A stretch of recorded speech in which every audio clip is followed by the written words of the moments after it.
Good morning, guys. It's the morning of Tuesday, September 16th. I'm on my third tactics puzzle of the day, and I really like this one. I went through it. It took me about 7.5 minutes to figure it out, but it's a really good one for a couple reasons. And usually when you go through these puzzles on chess.com or you do some sort of tactics training, it's always offensive in nature. It's always some sort of attack or three move mating net or mating combination or something like that that's offensive. But plenty of times in chess, when you're actually in the game, you have to play defense, and you're not always going to be on the attack like we'd like to be. But let's just go into it. So I'm playing black, computer's white, and the queen just takes my pawn on h6.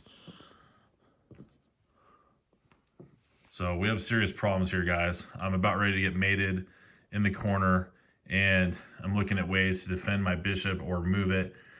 I mean, let's say I move my bishop to h7. That would be a terrible move because queen takes h7 checkmate. So let's not do that.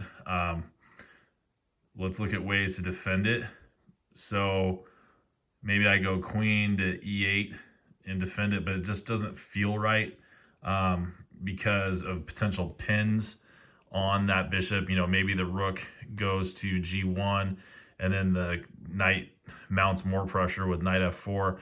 Then all of a sudden we got three attackers and we only have, maybe two defenders max because maybe my king goes to f7 to help support the bishop. It's just not enough defense. And I don't like that possibility of a pin. I'm looking at king to f7, which for the moment looks good because, defend the bishop one time versus the white queen, but then they're going to probably try to mount more pressure with knight f4 and or rook g1. And how to deal with that would probably be easier because since my king would vacate that back rank on my side, I could clear my back rank to help defend. So I could go rook to g8 to help defend on g6, and then maybe come up with some creative solutions with attacking down the H file or something. So it just seems like the most promising defense, and versus any other option. I mean, nothing else is gonna defend that bishop right away like we need to. So king to f7 was the move. The computer went knight to f4 like we suspected at some point. And the next best move is rook to g8. So we have two defenders now on the bishop, my rook and my king. And then the computer moved rook g1. So this is what we were worried about. Three attackers to two defenders. So what do we do about this? Well,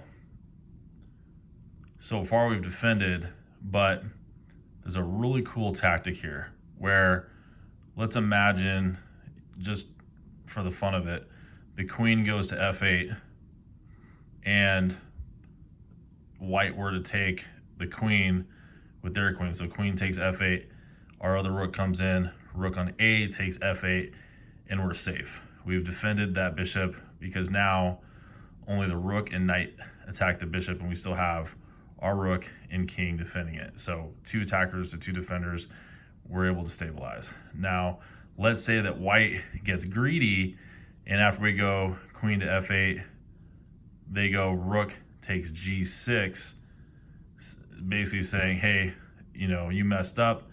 You don't have enough guys defending on g6. I just won your bishop. Well, not quite. Look at the positioning of the white king.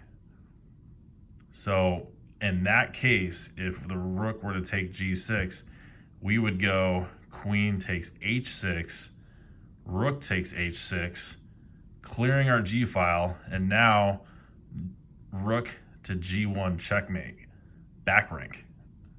So that's a really cool way out of that problem because, well, we're thankful that there was no left, that there was no pawn to a3.